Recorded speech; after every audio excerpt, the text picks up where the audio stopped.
Bien-aimés dans le Seigneur, bonjour. Rhapsodie des réalités du samedi 7 mars 2026. Notre thème d'aujourd'hui est l'expression et l'incarnation de la divinité. Alléluia. Notre verset d'ouverture est tiré du livre de Colossiens 1, verset 19. Car Dieu a voulu toute sa plénitude habitant en lui. Gloire à Dieu. Parce que Christ développe en disant ceci. Le Seigneur Jésus est bien plus qu'un grand chef religieux ou un chef religieux très honoré. Il est la totalité de la divinité dans la chair. Il est l'incarnation de la déité. Tite 2, verset 13, le décrit comme le grand Dieu, attendant la bienheureuse espérance et la glorieuse apparition du grand Dieu et notre Seigneur Sauveur Jésus-Christ. Alléluia. Il est également la totalité de toute sagesse et de toute connaissance. Colossiens 2, verset 3 dit « En qui sont cachés tous les trésors de la sagesse et de la connaissance. » Alléluia. Lorsqu'il marchait dans les rues de Galilée, de Nazareth et de Jérusalem, c'était la sagesse qui marchait. C'était la sagesse personnifiée. Dieu dans la chair posait ses pas sur la terre. Lorsque cette compréhension s'éveillera dans votre esprit, vous saurez ce que cela signifie vraiment d'être identifié au Seigneur Jésus et de prier en son nom. Son nom a toute autorité dans les cieux, sur la terre et sous la terre.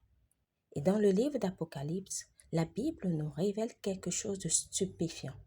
Lorsque l'apôtre Jean a vu le grand trône du Dieu Tout-Puissant, celui qui était assis dessus, c'était le Seigneur Jésus. Cela vous montre qui il est vraiment, gloire à Dieu. Dans l'Ancien Testament, Dieu s'est révélé à Israël sous différents noms. Jéhovah Rapha, l'Éternel mon guérisseur, Jéhovah Sidkenu, l'Éternel ma justice, Jéhovah Shalom, l'Éternel ma paix, etc. Mais la Bible dit qu'il a magnifié sa parole au-dessus de tous ses noms. Psaume 138, verset 2. Qui est la parole? Jésus-Christ. Il est la parole devenue chair. Or, la Bible dit qu'au nom de Jésus, tout genou fléchisse dans les cieux, sur la terre et sous la terre, et que toute langue confesse que Jésus-Christ est Seigneur à la gloire de Dieu le Père. Philippiens 2, verset 10 à 11. Le connaître, c'est l'aimer, car il est l'expression même de la personne, de la gloire, de la justice et de l'amour de Dieu. Béni soit Dieu. Alléluia. Priez. Seigneur Jésus, je t'adore et je te vénère. Tu es le plus grand, le tout-puissant et souverain, Seigneur du ciel et de la terre. Tu es le grand Dieu de gloire, Sauveur du monde, le roi de justice et d'éternité. Tu es gracieux, glorieux, toujours aimant, fidèle, vrai et éternellement juste.